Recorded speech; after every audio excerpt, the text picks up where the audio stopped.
Hey there, welcome back to Wireless Solutions, your ultimate guide to navigate the tech world one tap at a time. Today, we are answering a common question: how to scan QR codes on Android. Here's a quick overview of what we will cover. 1. Using phone camera. 2. Using Google Lens shortcut. Let us get scanning. Step 1. Grab your phone, open the camera, and find a QR code like you are on a digital treasure hunt. Tap the little lens icon. Boom!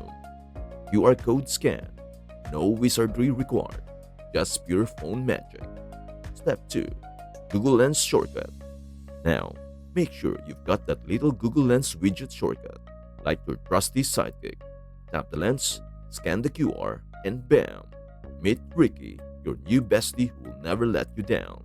He is basically the hero of QR codes. That's it, folks.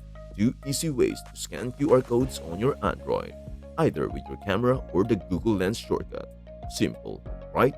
If this video made your life easier, give us a thumbs up and hit the subscribe button for more tech tips. And hey, drop a comment. What is the most useful QR code you've scanned lately? Till next time, keep scanning and stay connected with Wireless Solutions. Bye for now.